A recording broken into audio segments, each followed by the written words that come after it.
अठारह के श्लोक नंबर 62 में भगवान स्वयं कह रहे हैं कि अर्जुन उस परमेश्वर की शरण में जा जिसकी कृपा से परम शांति व शाश्वत स्थान अर्थात सतलोक को प्राप्त होगा।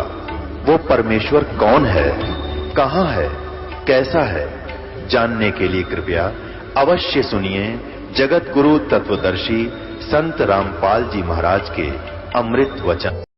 क्योंकि वेदों में यही लिखा है कि जैसे गीता जी में 3 ब्रह्म 3 भगवान लिखे, क्षर पुरुष, अक्षर पुरुष, परम अक्षर पुरुष।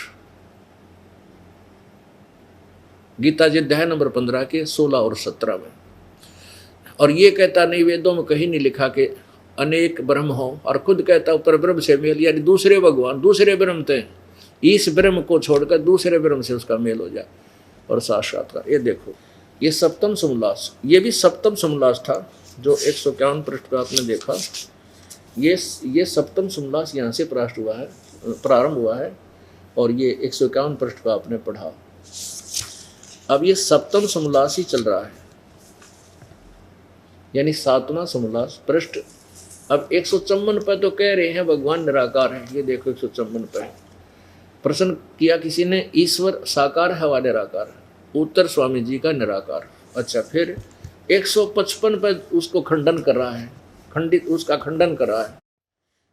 155 पे प्रश्न, परमेश्वर की स्तुति प्रार्थना और उपासना करनी चाहिए व नहीं? उत्तर स्वामी जी का नहीं करनी चाहिए।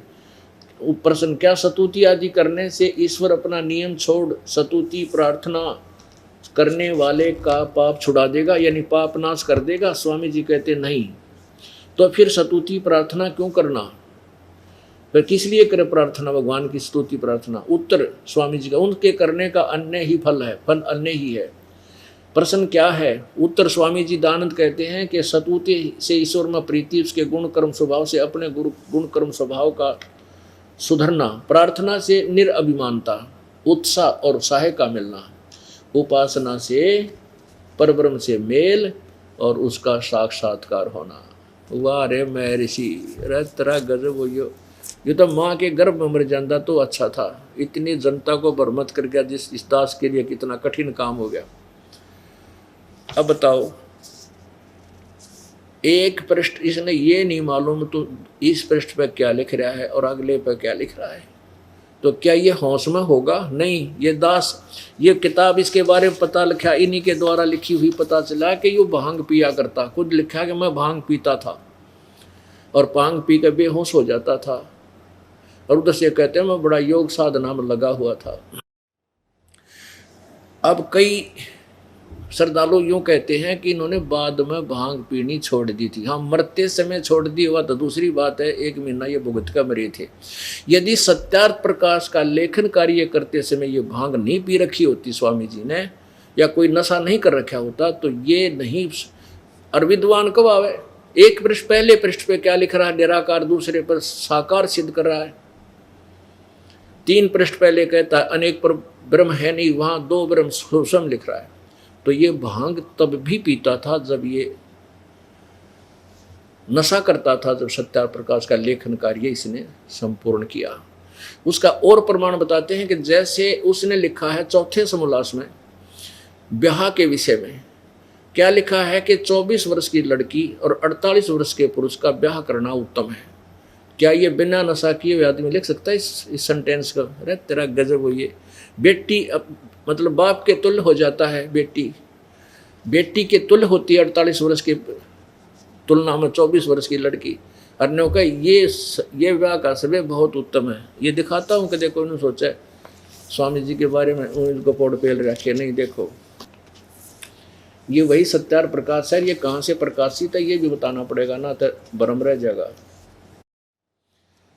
सत्यार्थ प्रकाश, वेद आदि विविध सद शास्त्र प्रमाण, वेदों का लेवल ला के और गोबर भर रखा दानंद ने इसमें पूरा, कि वेद आदि सदग्रंथों, विविध प्रकार के सदग्रंथों के आधार पर इसकी रचना की है स्वामी दानंद जी ने। इसका अर्थ ये है, प्रकाशक वैदिक यति मंडल, दानंद मठ, दीनानगर, पंजाब। और ये छपया कहाँ से है? प्रकाशक है वैदिक यति मंडल, दानंद मठ, दीनानगर, पंजाब। और छपया है मुद्रक है आचार्य प्रिंटिंग प्रेस, दानंद मठ, गोहाना मार्ग, रोहतक तक। अब देखो, अब चौथा समोल्लास और दिखाते हैं आपको। वो थरा गजब वही हो, कैसा अनर्थ किया हुआ इसने, दुनिया को भ्रमित कर दिया। ये देखो, ये चौथा समोल्लास है, चतुर्थ समोल्लास। इसके 61 पृष्ठ पे सिर्फ यही दिखाएंगे, वैसे तो बहुत लंबा प्रकरण है, बाद में दिखाएंगे। प्रश्न, विवाह का समय और प्रकार कौन सा अच्छा है? उत्तर, स्वामी जी, 16 वर्ष से लेकर 24 वर्ष तक कन्या और 25 वर्ष से लेकर के 48 वर्ष तक पुरुष का विवाह समय उत्तम है। आगे देखो, इसका डिफरेंशिएट किया है, आगे इसको अलग अलग से डिवाइड किया है। इसमें 16 और 25 यानी 16 की तरह लड़की और 25 का पुरुष में विवाह करे तो निकृष्ट, ये घटिया है। 16 वर्ष की लड़की हो और 25 वर्ष का लड़का हो, ये तो घटिया, काम चलाऊ, ये तो घटिया है, निकृष्ट, कति घटिया, ये जोड़ा तो मिलाना ही नहीं चाहिए। अब दूसरा, 18-20 की स्त्री और 30, 35 व 40 वर्ष के पुरुष का मध्यम, यो काम चलाऊ है। यानी 18 से 20 वर्ष की स्त्री हो और 30, 35 व 40 साल का पुरुष हो, तो ये तो काम चलाऊ, मध्यम। और 24 वर्ष की स्त्री और 48 वर्ष के पुरुष का विवाह उत्तम है। वाह रे नशेड़ी, यो भांग पिया करता। अब दिखाऊंगा, आपने चिंता मत करो कि देने सोचा अपने घर पे बना के कह रहे हैं। ये खुद लिखा, इसने अपने कर कमलों से एक पत्र लिख कर भेजा था कि मेरा जीवन चरित्र छपवा दो, मैं अपना जीवन चरित्र लिख कर भेज रहा हूँ, कदे बाद में कोई मिलावट ना कर दे। उसमें स्वामी दानंद ने खुद लिखा कि मैं भांग पिया करता और उसके बेसुध हो जाता था। अगर कोई ने के बाद में छोड़ दी थी तो ये इसे गंदे लेख और उसमें आदमी लिख सके 24 वर्ष की लड़की का 48 साल के बूढ़े ब्याह कर दो, या किया है किसी आज तक इस महर्षि के अनुयायी ने, बता दो किसी ने अपनाया ये नियम, फिर क्यों सिर पद रखे उस गंद के, क्यों बेच रहे हो दुनिया में सत्यार प्रकाश को, दुनिया का जो ना ज्ञान खराब कर रहे हो और धन खराब कर रहे हो, उनका आचरण बर्बाद हो रहा है। और फिर तीसरा भांग पीण का बताओ। अब हमारा प्रकरण तो ये चल रहा है कि पाप अक्षमा होते हैं व नहीं होते। तो वेदों में लिखा कि पाप, भगवान घोर पाप को नाश कर देता है। अब इनकी तीसरी जो विधान है, 2 विधान तो इसने खत्म कर दिया खुद, कि ईश्वर यू कहता एक है, ब्रह्म एक है, और खुद कह रहा पर ब्रह्म, यानी 2ता पर सिद्ध कर दिए, अपनी व्याख्या का अपखंडन। और दूसरा ये कर दिया कि परमात्मा निराकार है, ये कहता है निराकार, स्वयं कह रहा है वो साक्षात्कार होता है, उसका दर्शन होते हैं, दर्शन तो साकार के होते हैं, निराकार का दर्शन क्या हो। अब तीसरी थ्योरी रहेगी इसकी कि भगवान पाप अक्षमा नहीं करता। अब वेद 2 होंगे इसकी 2 तीसरी, क्योंकि वेदों में प्रत्यक्ष लिखा है कि भगवान घोर पाप काट देता है। यजुर्वेद अध्याय नंबर 8 के श्लोक नंबर 13 में ये देखिएगा, यजुर्वेद, ये महर्षि दानव सरस्वती द्वारा ही इसका अनुवाद किया गया है। ये कहाँ से प्रकाशित है? प्रकाशक है सार्वदेशिक आर्य प्रतिनिधि सभा 2/5 महर्षि दानव भवन, रामलीला मैदान, नई दिल्ली। यजुर्वेद आर्य भाषा भाष्य संपूर्ण 40 अध्याय महर्षि दानव सरस्वती कृत, सरस्वती दानव जी द्वारा इसका अनुवाद किया गया है। मुद्रक है Prince offset printers, 1510 Pataudi house, Daryaganj, नई दिल्ली। अब इसमें 8वें अध्याय के और 13वें श्लोक में ये देखिएगा, ये है 8वां अध्याय 241 पृष्ठ पे, और ये 13वां मंत्र है इसका। देव कर्तस्य एनस्य अवजनम असि, देव कर्तस्य एनस्य अवजनम असि, मनुष्य कर्तस्य एनस्य अवजनमसी, यानी इसका आगे इन्होंने खुद ही अनुवाद किया है 242 पृष्ठ पे। ये देखो, दयानंद जी ने स्वयं इसका अनुवाद किया है, हे सबके उपकार करने वाले मित्र आप। अब इसका समस्या आ गई, यहाँ भगवान तो घोर पाप काटने के लिए कह रहा है, यहाँ इसने लिख दिया सबके उपकार करने वाले मित्र आप, के पढ़ने वाले गोल मोड़ हो जाएंगे, इनको पता ना चलेगा मित्र माने कोई साथी। और मित्र का अर्थ भगवान ये स्वयं सिद्ध करता है सत्यार प्रकाश में, ये यहाँ दिखाना आवश्यक होगा, क्योंकि जिसमें हमारा और आर्य समाज के प्रतिनिधि का ये समाचार पत्रों में लेख प्रतिलेख वाद विवाद चला था, तो हमने जब ये छापा कि दयानंद जी को कुछ भी ज्ञान नहीं था वेदों का, ये खुद कहते हैं पाप नाश होते नहीं होते और वेद कहते हैं पाप नाश होते हैं, तो इन्होंने ये लिखा अगर दोबारा अपने उत्तर में कि 8वें यजुर्वेद के 8वें अध्याय के 13वें मंत्र में, वो तो मित्र के बारे में लिखा, भगवान के बारे में नहीं। रामपाल गुमराह कर रहा है क्योंकि उसको संस्कृत नहीं आती। अरे इसमें संस्कृत आणकार का कोई काम में कोई नहीं, अनुवाद तुम्हारा ही किया हुआ, दास पढ़ के सुना रहा है।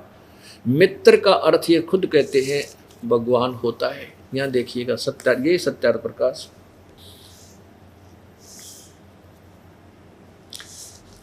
ये वही सत्यार प्रकाश है जो आपको अभी दिखाया था। इसके प्रथम समलास में और पृष्ठ नंबर 18 पे ये देखो, ये प्रथम समलास और पृष्ठ नंबर 18 पे क्या लिखा है, सबसे स्नेह करे और सबको प्रीति करने योग्य है वह परमेश्वर सबका सच्चा मित्र है, इससे परमेश्वर का नाम मित्र है। अपनात्मा अब पूरा कंसेप्ट क्लियर होगा तभी जाकर के हृदय में ये जचेगी, सचमुच ये अज्ञानी महर्षि थे जिनकी तूती गणी बोलगी। अनपढ़ों के अंदर, अशिक्षित भोली भाली जनता में ये प्रभुता पा गई। अब पुण्यात्मा इनको त्याग कर, ये दिखाने का उद्देश्य दास का यही है कि इनसे मन हटे और सत्य को स्वीकार किया जा सके। जबकि ये खुद दयानंद जी ने एक और बात ठीक लिखी अपने विधान में कि अभी वेद सत्य हैं, वेद ज्ञान सत्य है, क्योंकि ये इनके पीछे स्वयं लिखते हैं वेद सब सत्य विद्याओं का पुस्तक है महर्षि दान। बिल्कुल ठीक है। इन्होंने अपने नियमों में एक और लिखा है कि वेद के विरुद्ध यदि मेरी भी व्याख्या उसको त्याग देनी चाहिए और सत्य का ग्रहण करे, असत्य का परित्याग करे, वो आर्य समाजी है। तो पुण्यात्मा हम हैं आर्य समाजी, जो हम पहले डले डोया करते उन त्याग करीब सत्य शास्त्र अनुसार करने लग रहे साधना, सब बुराई त्याग रखी। वो नकली हैं जो नाम आर्य समाज का ला करके और अपना सारे बुराई करते हैं, सत्य को स्वीकार नहीं करते, आर्य समाजी नहीं है। वो समाज के शत्रु हैं जो सत्य को सामने आने से बाधक बन रहे हैं। उनको भयंकर सजा देगा परमात्मा, आपके सामने दिखा दूंगा। नहीं तो भगवान है नहीं, फिर पृथ्वी पर जाइए से निकम्मे आत्मा प्रफुल्लित होगी। दास बद्दुआ नहीं दे रहा किसी को, लेकिन उनके कर्मों का फल बता रहा हूँ कि उनके ऐसे दुष्कर्म कर लिए, इतनी आत्माएं सता दी उन्होंने, दुखा दी, रुआ दी कि उनके ना जाने के कैर टूटेंगे उन लोगों के ऊपर, और न्यारे न्यारे गणवा देंगे। 2-4 साल में दिखा दूंगा। और परमात्मा जिसके साथ है उसके तो बल्ले बल्ले हुआ करें, नहीं तो फिर भगवान की भक्ति कौन करे। अब देखिएगा ये वही 8वां अध्याय यजुर्वेद यहाँ 242 पृष्ठ पे, हे सबके उपकार करने वाले मित्र अर्थात परमेश्वर आप दान देने वाले के ऐनस्य माने अपराध कहो चाहे पाप कहो, ऐनस्य अपराध, ऐनस्य इन्होंने यहाँ भी अपराध, ये ऐनस्य माने पाप, इसी शब्द का अर्थ ऐनस्य माने पाप भी लिखा है, ऐनस्य माने अपराध भी, ऐनस्य माने अपराध, ऐनस्य माने अपराध, ये ऐनस्य माने अपराध, अधर्म को चाहे अपराध को। ये सब प्रकार के सब के उपकार करने वाले मित्र अर्थात परमेश्वर आप दान देने वाले के, अब देखो दान देने से भी पाप कटते हैं, दान देने वाले के अपराध माने पाप के विनाश करने वाले हो, अक्षमा करने वाले हो। मनुष्य कर्तव्य से साधारण मनुष्यों के किए हुए ऐनस्य माने पाप अपराध के, अवजन्म माने विनाश करने वाले, असी माने हो। पितर कर्तस्य पिता के किए हुए, एनस्य माने ये अधर्म अपराध ही कहो, विरोध आचरण में जो होता है पाप, क्योंकि बाप पिता का विरोध करे वो भी अपराध से माने अपराध के यानी पाप के अच्छे प्रकार हरने वाले हो, नाश करने वाले हो। आत्म करते अपने किए हुए, एनस्य माने पाप के, अवैधन माने दूर करने वाले, असी माने हो। एनस्य अनस्य हो, अधर्म के अधर्म माने घोर पाप को भी नाश करने हारे हो। जानता हुआ मैं जो कुछ भी धर्म आचरण किया करता हूँ वा करूँ, अनजान मैं जो कुछ भी किया करता हूँ वा करूँ, उस सब के एनस्य माने दुष्ट आचरण नहीं, पाप के दूर करने वाले आप हैं। ओए होए, देख वेद में कितना निर्मल ज्ञान है। सत्य है कि कहते अनजानपने में कोई गलती मेरे तो हो जाए उसको भी आप माफ कर देते हो। देखो अब आप जानबूझ कर नहीं करोगे, जानबूझ कर करोगे तो फिर आप नालायक हो, क्योंकि आपको ज्ञान हो गया। अनजानपने में गलती होगी, मालिक माफ करेगा। और दान देने से भी कुछ ऐसे कर्म हैं जो दान करने से अक्षीण होते हैं, नष्ट होते हैं, परमात्मा ही करता है। और कुछ ऐसे पाप होते हैं जो संत के दर्शन मात्र से, कुछ ऐसे पाप होते हैं आशीर्वाद मात्र से, कुछ ऐसे प्रकार के पाप हैं जो नाम के जाप से होंगे, कुछ ऐसे पाप हैं जो यज्ञ करने से ही आपके कटेंगे। तो इन सभी प्रकार की औषधि, ट्रीटमेंट, उपचार परमात्मा के भजन भक्ति का हम करके तब आरोग्य होंगे, अर्थात जन्म मृत्यु के रोग से हम पूर्ण रूप से मुक्त होंगे। अब प्रश्न ये चल रहा था कि ये अज्ञानी क्या बोलते हैं कि किया हुआ कर्म तो भोगना ही पड़ता है, पाप तो कटे को नहीं कटता। और वेद कहते हैं परमात्मा घोर पाप न काट दे। कबीर परमेश्वर अपनी वाणी में पहले से बता रखा था। यही वेदों का ज्ञान भी और इनसे ऊपर का ज्ञान भी है। मासा घटे न तिल बधे, मासा घटे न तिल बधे, विधना लिखे जो लेख, सच्चा सतगुरु मेट कर ऊपर मारे मेख।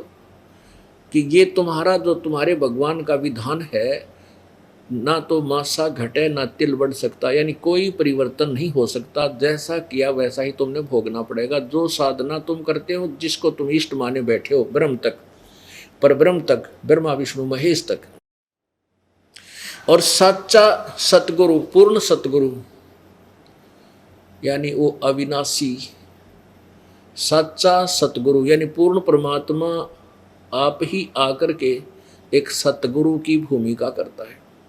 और इस दास को भेजा है तो अपनी वो पावर ऑफ अटॉर्नी दे दी।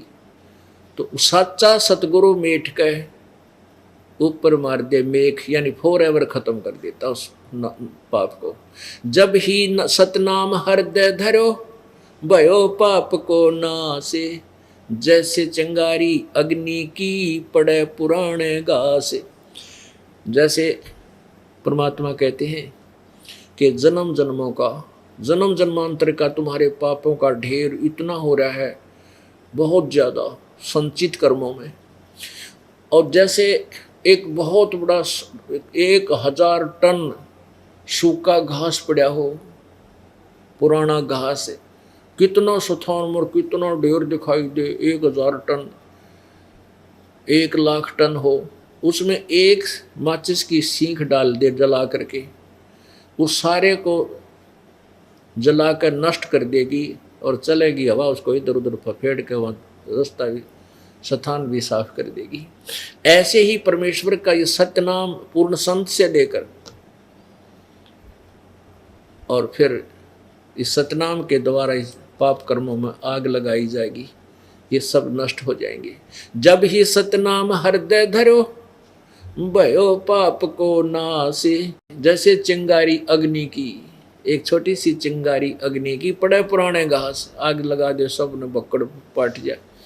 तो परमात्मा पहले कह रहे थे भगवान पाप नाश कर देता है, उसकी विधि कैसे है वो दास बताएगा, परमात्मा बताएंगे। उन्होंने बताई, अब दास को मिली है वह चाबी खजाने की, वो जड़ी की जो पाप काटने वाली जड़ी इस दास को दी है परमेश्वर ने अब, और इसी से कटेंगे। और किसी से नाम भी ले लोगे, ये नकली संत भी बन जाए इन्हीं नाम के देने वाले, जो मेरे से विमुख होकर, उनसे कोई लाभ नहीं होगा। वो और बड़े शत्रु हैं परमात्मा के और समाज के, उनसे सावधान रहना है। उसके लिए आपको एक यहाँ भक्ति और भगवान पुस्तक दास ने बनाई है, वो 2 पार्टों की में इकट्ठी जल्द की है, वो ले लीजिएगा। उससे क्या होगा कि जो भक्ति पर लगे हुए वो डगमग नहीं हो सकते। अब भक्त क्या करते हैं, बुक ले जाते हैं, पढ़ते नहीं, उनको पढ़नी चाहिए।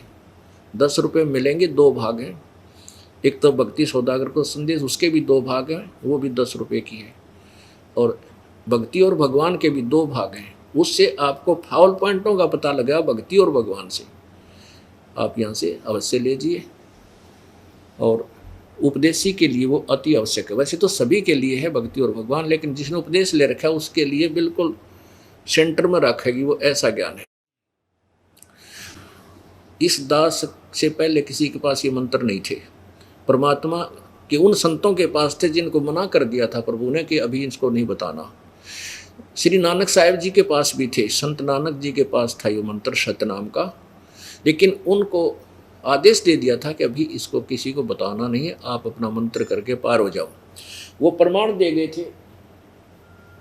तो अब जो वर्तमान में 2-3 नकली इस दास के पहले शिष्य थे, वो अब उस ज्ञान को चुरा के स्वयं कहीं नाम दान कर रहे हैं, तो उनसे कोई लाभ नहीं हो रहा और ना होगा, वो सबसे बड़े शत्रु हैं। तो उसके लिए ये सावधानी रखना है कि जैसे कोई अधिकारी है, एसएस बोर्ड का चेयरमैन है, सरकार ने उसको पावर दे दी कि जिस पे वो साइन कर देगा उस लिस्ट पे, अपॉइंटमेंट पे, तो उसको नौकरी लड़के को लगेगी। और वैसी ही अपॉइंटमेंट लेटर कोई मेरे जैसा बनाकर अपने साइन कर दे, चेयरमैन नीचे लिख दे, तो वो नहीं चलेगा, वो नकली झूठा है, धोखा कर रहा है। तो ऐसे इस दास के अतिरिक्त इस विश्व में वर्तमान में ना तो कोई संत है, ना अब होगा आने वाले समय में, क्योंकि इससे आगे ज्ञान नहीं रहा। और यही ज्ञान हजारों वर्षों तक चलेगा। और कुछ ऐसी व्यवस्था ये दास बनाकर जाएगा, सतलोक जाएगा जब, तो कि आने वाले समय में बीच में कोई और संत पढ़ पाएगा ही नहीं। और इस दौरान बहुत ज़्यादा पुण्यात्मा अपने सचखंड चली जाएंगी, उद्धार होगा। तो अब आपको ये दिखाना आवश्यक हो गया कि जो नकली महर्षि दानंद अपने कर कमलों से अनुवाद कर रहा है वेदों का, और क्योंकि भांग पीता था, इसने पता नहीं तो सत्यार प्रकाश में चेंज कर जाता। जब इसने अनुवाद किया और सत्यार प्रकाश भी लिखा, चलो पहले लिख दिया तो बाद में संशोधन कर देना चाहिए, कोई बात नहीं, गलती हो जाए लेखक पे, और वेदों को देखकर संशोधन कर जाता तो भी बात बन जाती है। बिगड़े सांग गणाना मिलो, ये विरोधी नहीं होते कि पाप नहीं कटता, दुख दूर नहीं होते, ये विरोधी इसी के आधार से वेदों विरुद्ध व्याख्या सत्यार्थ पुरुषार्थ वाली के आधार पर हमारा विरोध करते हैं। लोग कहते हैं ऐसे पाप नहीं कट सकते, वहाँ का कैसे सुख हो सकते हैं, कैसे दुख दूर हो रहे हैं, कैसे रोग कट रहे हैं। और वेदों में लिखा भगवान मृत्यु को प्राप्त हो चुका है उसको भी वापस जीवित कर सकता है, और अंतिम सांस गिन रहा है उसको भी उस रोग को काट के 100 वर्ष की आयु दे सकता है स्वस्थ करके। तो यही कारण रहा कि वेदों में ज्ञान सही है। वेदों को ना समझकर वेदों की आड़ में उनके ऊपर लेवल वेदों का ला करके नकली संतों ऋषियों ने नाश कर रखा था। जैसे एक बोरी के ऊपर लिख रखा है कि बूरा यानी खांड चीनी, और उसमें भर रखी गधे की लीद, तो वो तो खोल के देखा जब पता चला गया बूरा है या गधे की लीद है, तो या गधे की लीद है इस सत्यार प्रकाश में। वेदों का लेवल, बूरा का लेवल, चीनी का लेवल लाके गधे की लीद में रखी, तो ये खोल के दिखाऊंगा जो पतबीरा पटेगा ना, लेवल ने देख के थोड़ा निषेध हो जाएगा इसमें बूरा है। तो ये रौला पड़ रहा था भाई मेरी गेल यार, ये बेशक पढ़ो, ये तो ढोल के डंके पे बताना पड़ेगा और समाज को जगाना पड़ेगा। अब ये भांग पीता था, ये स्वामी जी स्वयं स्वीकार कर रहे हैं, दास अपनी तरफ से नहीं कर रहा। वैसे मैं तो पहले कहा करता था ये दास कि ये अवश्य कोई नशा करता होगा, जिसके कारण इसने ये नहीं पता तो पहले पृष्ठ पर क्या लिख रहा है, दूसरे पर क्या लिखने जा रहा है, उसका खंडन कर रहा है खुद। और 24 वर्ष की लड़की 48 वर्ष के पुरुष का ब्याह का संयोग उत्तम बता रहा है, समास में इंसान नहीं लिख सकता। और दूसरा ये कहता है सूर्य पर ऐसे ही मनुष्य रहते हैं, अन्य पशु प्राणी भी रहते हैं, मनुष्य आदि सारी सृष्टि है, और ये बाग बगीचे झरने सूर्य बरे, वो तो भांग पी गए बोल सकेगा आदमी, या नशा कर रखा कोई और गोली गाड़ी खाता हो मनमाने नशे की नींद की। ये देखो, ये एक पुस्तक है महर्षि दयानंद समग्र क्रांति के अग्रदूत, संपादक हैं स्वामी सत्य प्रकाश सरस्वती, और डॉक्टर रतन कुमारी स्वाध्याय संस्थान इलाहाबाद से ये प्रकाशित है। ये देखना, इसमें प्रारंभ यहाँ से होती है, महर्षि दयानंद जीवन व्रत और कर्तृत्व। लेखिका इसकी है डॉक्टर उषा ज्योतिषमती, MSc DPhil, और ये कहाँ से छपी है? डॉक्टर रतन कुमारी स्वाध्याय संस्थान इलाहाबाद से। यहाँ से फिर देख लीजिए, महर्षि दयानंद निर्वाण सती निर्बंधमाला प्रथम पुरुष, महर्षि दयानंद सरस्वती निर्बंधमाला प्रथम पुरुष, संपादक स्वामी सत्य प्रकाश सरस्वती, प्रकाशक है डॉक्टर रतन कुमारी स्वाध्याय संस्थान विज्ञान परिषद भवन महर्षि दयानंद मार्ग इलाहाबाद, प्रथम संस्करण। अब यहाँ देख, मुद्रक है सरयू प्रसाद पांडे, नागरी प्रेस, आलोपी बाग इलाहाबाद। इसके ये 8वें पृष्ठ पे है। अब क्या लिखा स्वामी जी ने? प्रथम लेख, मैं सरस्वती दयानंद सरस्वती संक्षेप से अपना जन्म चरित्र लिखता हूँ। अपने आत्माओं, दयानंद जी ने अपना पत्र भेजा एक संस्था के पास कि मेरा जीवन चरित्र में टुकड़े टुकड़ों में लिखकर भेज दूंगा, अब यह समय नहीं है तो आप इसको एकत्रित करते रहना और छाप देना। तो इसने प्रथम लेख में लिखा है कि मैं अपना घर और अपने स्थान और माता पिता का यथार्थ नाम इसलिए नहीं लिख रहा हूँ कि कहीं मेरे माता पिता जिंदे हों, जीवित हों और मेरे पास आ जाएं और मैंने उनकी सेवा करनी पड़ जाए और कहीं उनके काम, उनके लिए कोई पैसा खर्चना करना पड़ जाए, इसलिए मैं माता पिता और अपने घर का ठीक ठिकाना नहीं बता रहा हूँ। अरे तेरा गजब हो। औरों को तो कहते हैं माता पिता से बढ़कर कोई गुरु नहीं, माता पिता से बढ़कर कोई सेवा नहीं, और खुद कहता स्वामी जी कि मैं माता पिता की सेवा और उनके लिए समय बर्बाद करना नहीं चाहता। अरे तेरा गजब भैया। परमात्मा कहते पंडित और मसालची दोनों सूझे ना, औरों को करें चांदना रहे आप अंधेरे में। ये देखो, इसी के प्रश्न नंबर 8 पर जीवन व्रत और कर्तृत्व, प्रथम लेख, मैं स्वामी दयानंद सरस्वती संक्षेप से।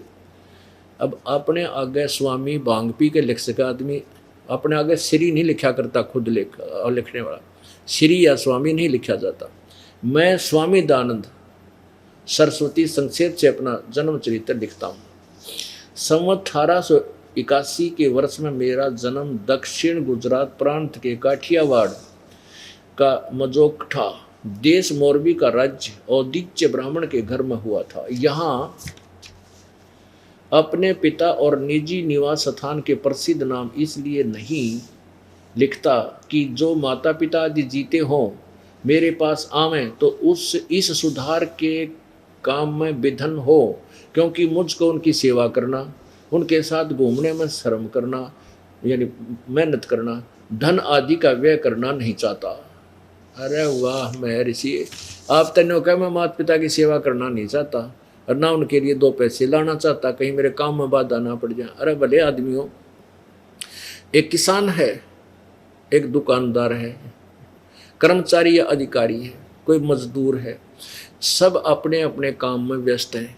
ऋषि महर्षियों का ये काम हो है भी अपना काम करें, और उसमें मान ले एक किसान है, वो ने कहा मैं अपने माँ बाप की सेवा क्यों करूँ, मैं ऋषि भी ना कराया करता, वो दिन पढ़ा को ना थोड़ा पढ़ाइयो ना तो यह भी आग लग जाओ कि अब एक किसान अब सारा दिन धंधा करता है, सुबह से लेकर शाम तक, रात को भी लगा रहता है कि तो पानी पूनी से चाय का वार आ जाए, और वो भी फिर कह दे भाई मेरे किसान किस खेती के काम में बाधा बने और माँ बाप की सेवा मैं ना करना चाहता, पैसे भी लगाने पड़े, बीमार शुमार हो जाएंगे तो वो भी कह सकता है, उसका वही काम है। और मेहर संत और गुरुओं का यही काम है। और मान ले माता पिता उसके पास आ जाते तो क्या बिजली गिर जाती, उनकी सेवा करने में क्या हानि होती। यहाँ ये दास है, यहाँ पर प्रत्येक महीने में कम से कम 50,000 व्यक्तियों का आवागमन रहता है और उनकी सबकी सेवा हो रही है यहाँ पर। और यहाँ मेरे माता पिता भी रह रहे हैं तो उनकी सेवा में बता के पाड़ा टूट जाएगा, 2 रोटियाँ खावा सुबह शाम।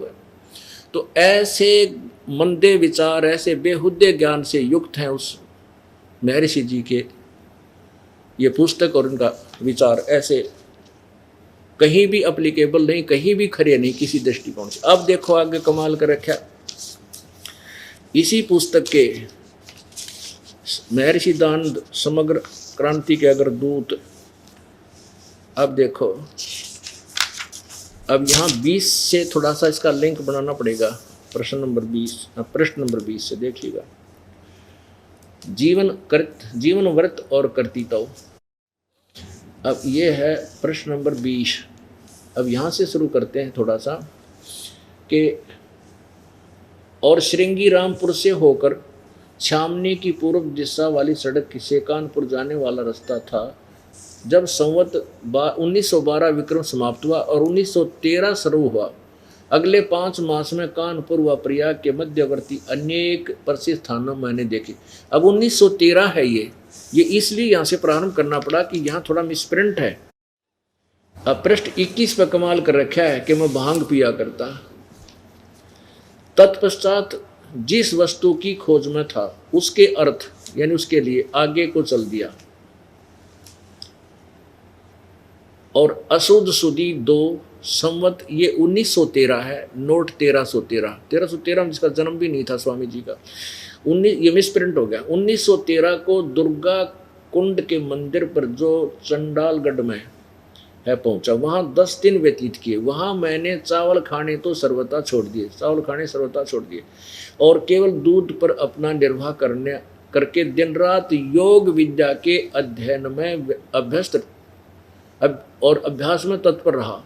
दुर्भाग्यवश वहाँ मुझे एक बड़ा दोष लग गया, अर्थात भांग पीने का स्वभाव हो गया। अरे वाह नशेड़ी, जय हो बंदी छोड़ की।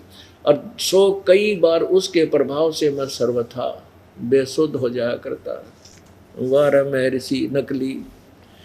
अब नुका चावल खाने तो छोड़ दिए और केवल दूध पी कर योग अभ्यास में, योग विद्या के अभ्यास में लीन रहता था और भांग पीने लग गया। चावल खाने छोड़ दिए, भांग पीने लग गया, नुका योग अभ्यास में लगा रहता था और बेहोश हो जाता था। अब बेहोश कोई पड़ा है तो आप उसने कुछ भी अब पी का भांग पड़ जाता था, कटला के किधर बैठा रहता सारी रात नु करे न सोचो बड़े सारी रात का बैठा महात्मा चाड़ा पाट दिया इसने समाधि का। अब इसे थे ये नकली ज्ञान तो इनको मिला नहीं, न इनकी साधना ठीक। अब झूठा ज्ञान ध्यान कहाँ लावे, जब इनका ज्ञान ही झूठा है तो ये समाधि कहाँ लगा रहे, किसको देखने की चेष्टा करें। झूठा ज्ञान ध्यान कहाँ लावे या बाद बेदात सुतराई। जब भगवान निराकार है तो फिर नो आकड़ के बैठने की क्या आवश्यकता थी। ये किस लिए कर रहा स्वामी जी, ये देखो ये केवल ड्रामा ढोंग था। जब भगवान निराकार है फिर ये ट्राई किस लिए करा समाधि लगाने की, किसको देखेगा, निराकार का क्या देखेगा ये।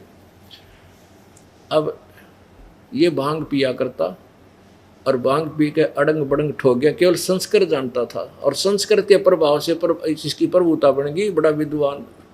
क्योंकि बचपन से ब्राह्मण समुदाय में जन्म था इनका और ये ऐसे ब्राह्मण के घर जन्म हुआ जो पंडिताई करता था और बचपन से इनको कंपलसरी था वेदों के श्लोक याद करा दिए जाते थे।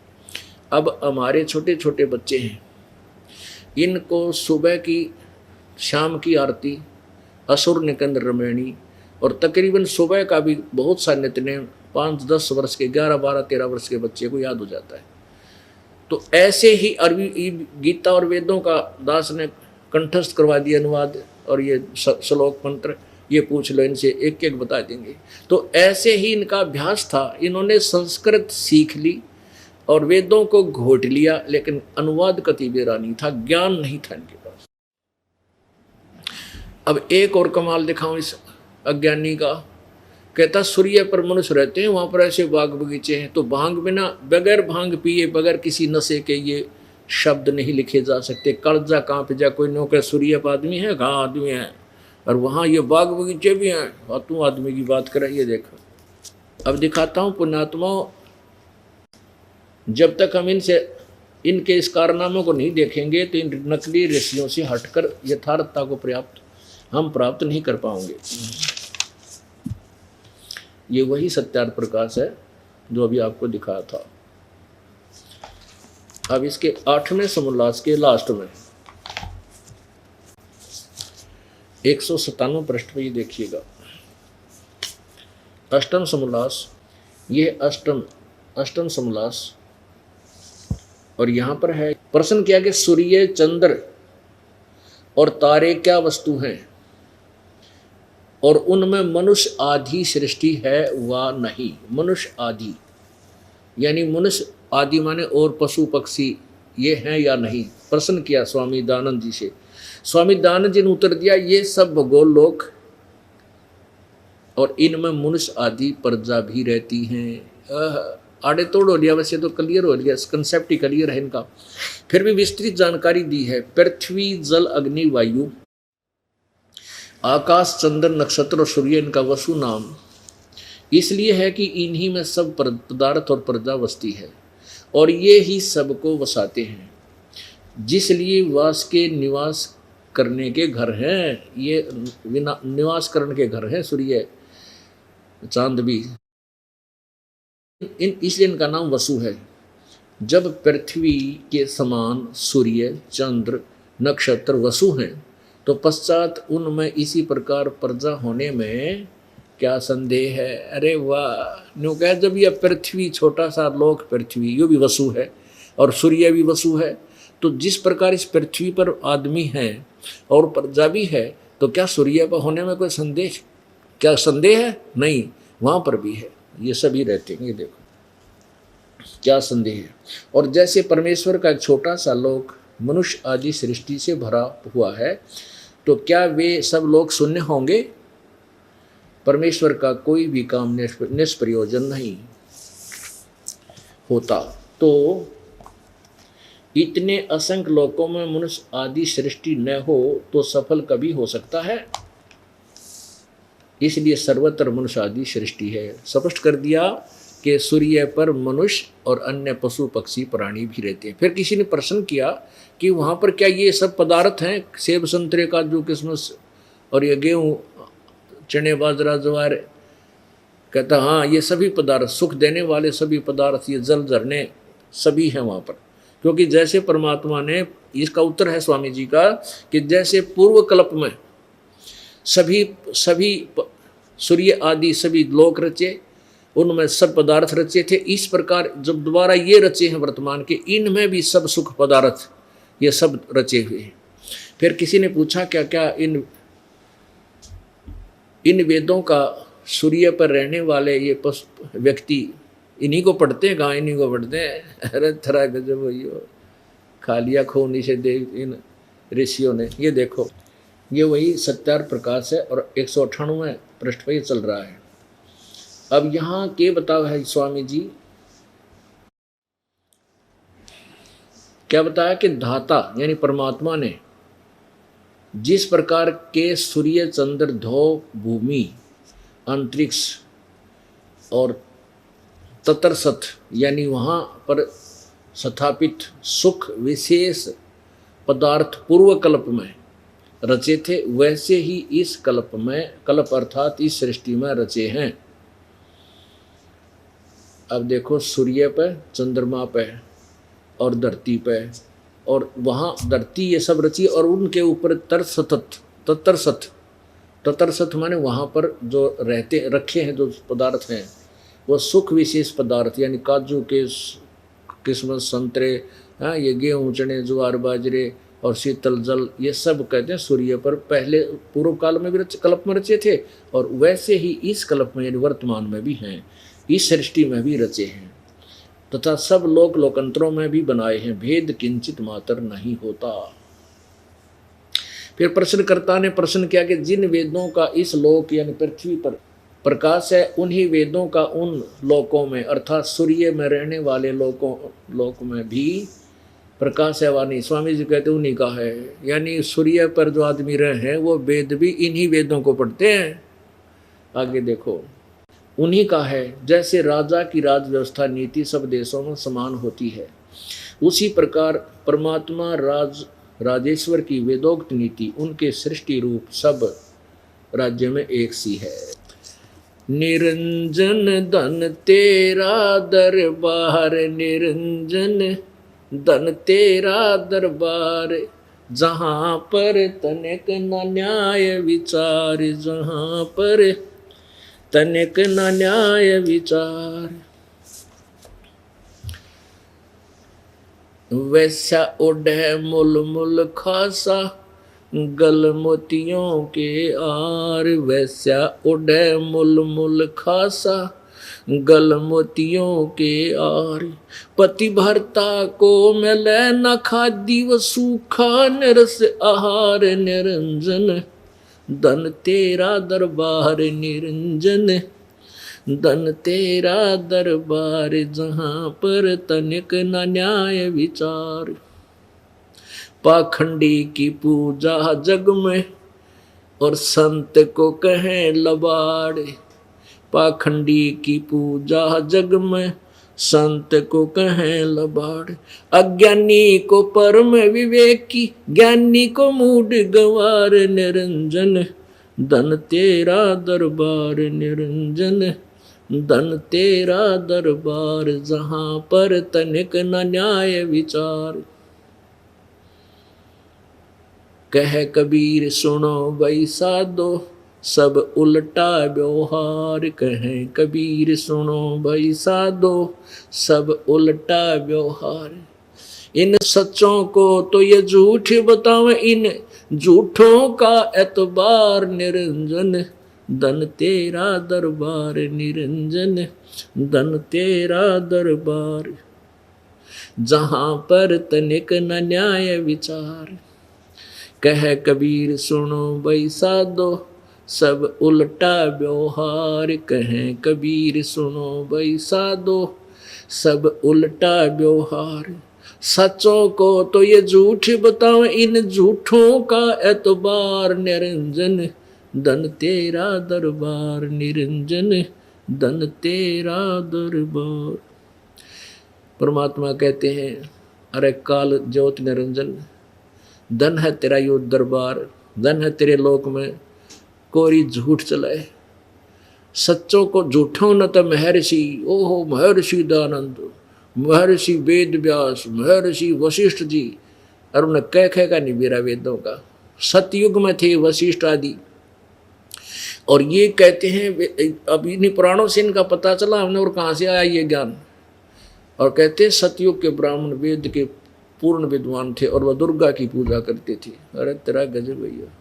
और दुर्गा कहती है वो भगवान ब्रह्म है, ब्रह्म की पूजा करनी चाहिए, वही सबका उद्देश्य है, उसी को वो ब्रह्म लोक में रहता है।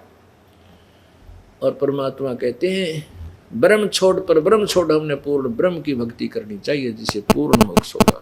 उसको झूठा बताते थे। कबीर क्या जानता है, वो तो जुलाहा था, धानक था, हैं, और तबले लेकर गाता था, वो उठ पटांग बनाता था। अरे और तुमने गला तोड़ गए, तुम्हारा देख लिया, क्या बना गए तुम, सारी जनता को भ्रमित कर गए। अब इस दास के ऊपर इतना वजन पड़ गया, इन अज्ञानियों के अज्ञान को ढोंढ ढोंढ में बूढ़ा अच्छा कमाऊं हैं और सच्चा ज्ञान बताऊं, और मुझे इन्हों के तो नकम्मा है, गुंडा है, बदमाश है।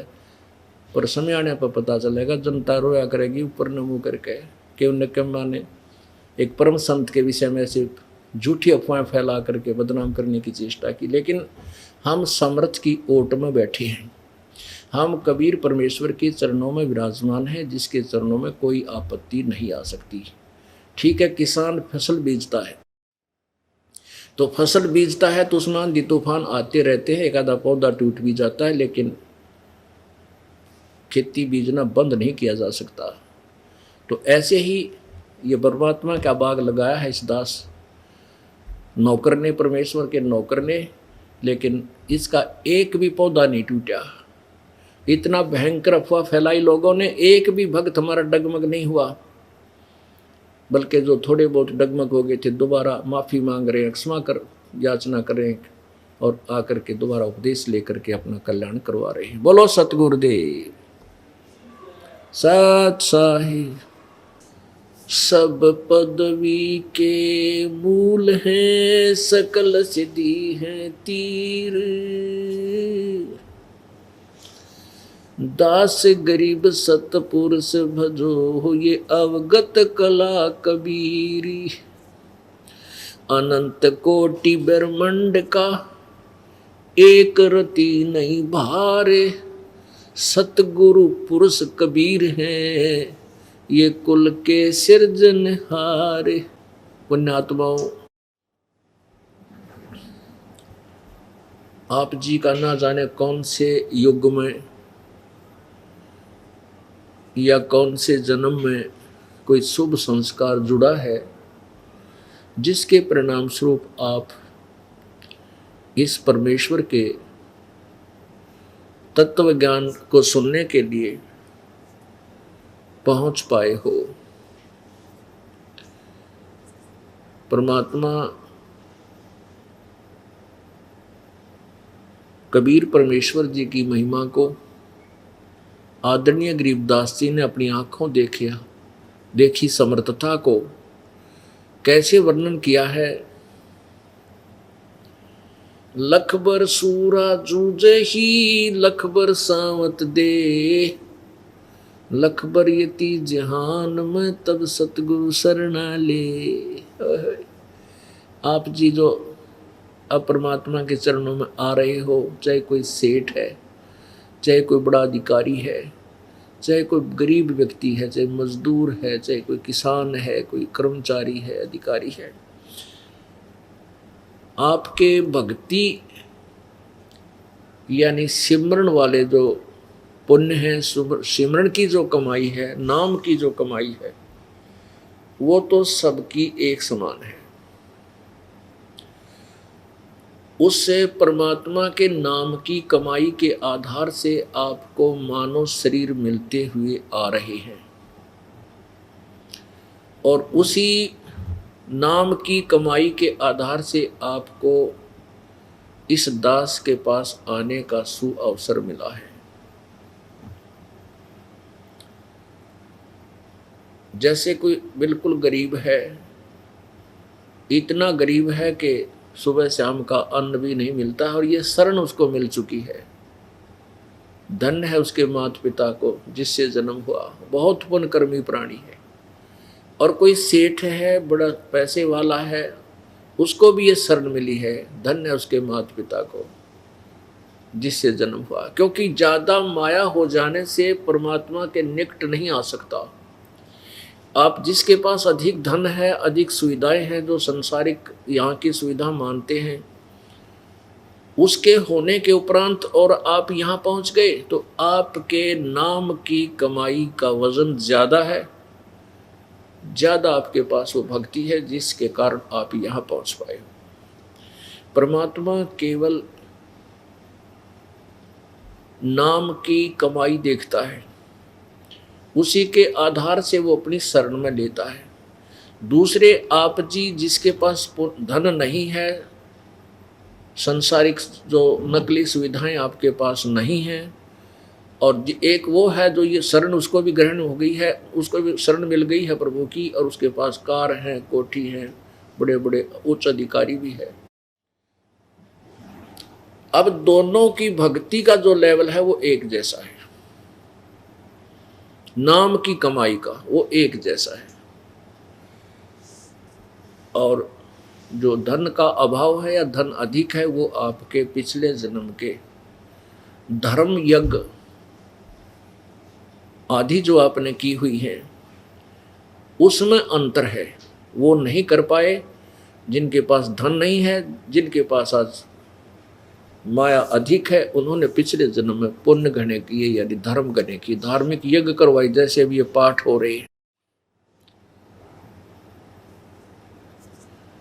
तो पुण्यात्मा, आप दोनों ही परमात्मा के अति प्यारे हो। परमात्मा क्या कहता है, कबीरा सब जग निर्धना धनवंता ना कोय, धनवंता सो जानिए जिस पर राम नाम धन होए। तो आप राम नाम की कमाई के धनी बराबर हो जो परमात्मा के चरणों में आए हो। और ये कमाई आपने ना जाने कौन से समय में, किस जन्म में परमेश्वर के साथ रहकर या उनके द्वारा भेजे गए किसी दास तत्वदर्शी संत के साथ रह के कमाई की हुई है। अब आप यहाँ आ रहे हो, ये विश्व में एकमात्र शास्त्र अनुकूल साधना है जिसका सीधा प्रतिफल मिलता है और अत्यधिक मिलता है। अब जैसे आपको बताया है कि आप जी अपने घर से चलते हो इस स्थल पर सतलोक आश्रम में आने के लिए, और विशेष श्रद्धा और कसक के साथ, जैसे विद्यार्थी बालक स्कूल आता है, विद्यालय में आता है, वो चाहे किसी बड़े अधिकारी का पुत्र है, चाहे बड़े किसी राजा का पुत्र है या कोई गरीब का है, वहाँ वो केवल एक विद्या ग्रहण के लिए आता है और वो उसको यहाँ वह याद नहीं रहता बच्चे को कि मैं कौन किसका हूँ, वो केवल अपने आप को विद्यार्थी जानता है। और एक ही जैसे बेंच पर या फर्श पर, जमीन पर सभी विराजमान होते हैं, वहाँ एक ही जैसी सबके साथ व्यवहार होता है। तो इस भाव से जब आप सतलोक आश्रम में आते हो, आपका यहाँ आने में जितने भी कदम आपके, एक एक कदम जो आपका एक यज्ञ के तुल्य है। चाहे आप रेलगाड़ी में आते हो, चाहे आप कार गाड़ी में आते हो, चाहे पैदल आते हो जो आसपास के, तो एक एक कदम आपका एक यज्ञ के तुल्य है। एक यज्ञ को करने में कितना समय लगता है? जैसे एक यज्ञ करते हैं, उसमें 100 मन देसी घी, एक धर्म यज्ञ में 100 मन देसी घी लगाया जाता है। अब 100 मन भैंस का घी जहाँ प्रयोग होगा तो उसमें आटा और अन्य वस्तुएं कितनी लगेंगी और भोजन भंडारे के लिए कितना खर्चा होगा, वो आप हिसाब लगा लो। तो वो पुण्य आपको एक कदम से मिल जाएगा। किसको मिलेगा? बिल्कुल अधीन होकर आएगा। संत दर्शकों चालिए तजमाया अभिमानी, जो जो कदम आगे रखे सो सो यज्ञ समान।